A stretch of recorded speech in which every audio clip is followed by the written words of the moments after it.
Je m'appelle Malik. J'habite dans un village.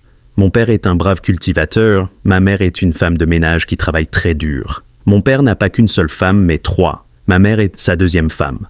Dieu a fait que mes frères ont réussi avant moi, moi qui est le fils aîné de ma mère. Alors que je venais d'avoir mon bac, je suis allé en ville à l'université. Puisque j'ai pitié de ma mère, elle ne pouvait pas continuer à travailler à aider mes petits frères, ainsi qu'à m'envoyer de l'argent, moi qui est son aîné.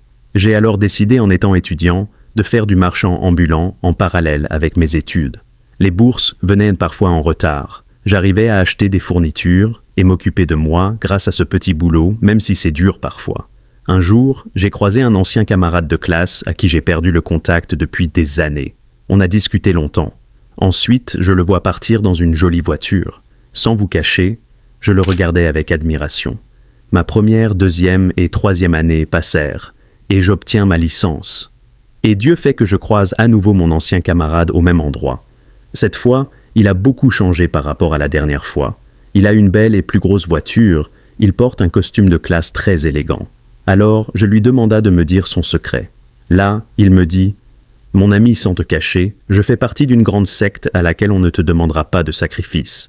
Si tu adhères et ta vie va changer, tu seras riche très rapidement. » À ce moment-là, je ne dirai pas que c'est la faute du diable, car nous sommes tous responsables de nos propres actes. J'enviais mon ami. Je pensais aussi à aider ma propre mère qui est au village, alors que ses coépouses voient leurs enfants réussir devant nous.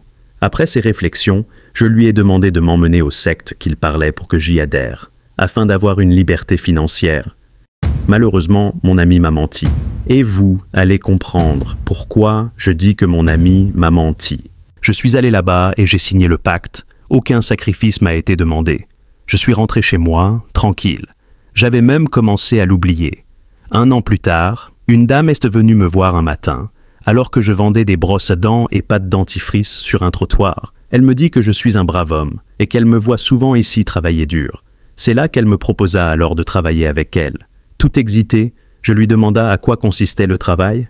Elle me dit qu'on va voyager ensemble dans des pays d'Afrique, où l'on va acheter des marchandises que je vais ensuite vendre dans ses boutiques à elle. Elle poursuit en disant que je percevrai un bon salaire pour ce travail. J'étais tout content et excité à commencer le boulot, j'ai tout de suite accepté. Avant de partir, à ma grande surprise, elle me donna une enveloppe de 6 millions. On a commencé à travailler, et dans un espace de 6 mois, j'ai acheté 2 voitures, construit une splendide maison pour mon père et ma mère. Je rassurais mes parents en mentant lorsqu'ils me demandaient la provenance de tout cet argent. Je leur racontais des histoires pour qu'ils puissent arrêter de me poser des questions. Plus les jours passent, plus l'argent venait facilement vers moi, j'en recevais de plus en plus. Un jour, j'ai découvert que la dame avec qui je travaille fait partie du secte auquel j'avais fait le pacte, et que le pacte que j'ai signé venait tout juste de commencer. Le temps passe, j'ai épousé une femme avec qui j'ai eu 2 enfants. Ma vie était magnifique et j'étais comblé. Je me suis réveillé un jour et je constate que ma jambe commence à pourrir. J'étais alors inquiet, puis je suis allé dans plusieurs hôpitaux, mais rien. J'ai visité plusieurs marabouts guérisseurs en vain. L'ami qui m'avait présenté le secte était injoignable. Je ne pouvais pas rester chez moi avec la famille parce que ma jambe commençait à dégager une odeur nauséabonde. J'ai alors décidé de contacter la dame pour lui demander pourquoi je suis ainsi, puisqu'elle fait partie du secte. Elle me dit « Ton ami ne t'a rien dit ?» Je répondis par la négation.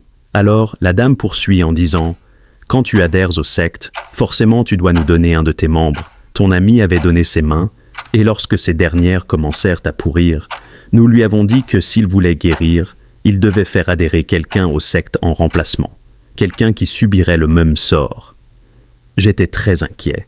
Je ne pouvais emmener personne, je ne pouvais sacrifier personne, car je n'ai que ma famille, ma mère, mon père, mes enfants, ma femme.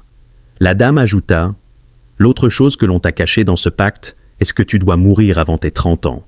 Mon ami m'a trahi, je ne peux pas le joindre et je ne peux sacrifier personne.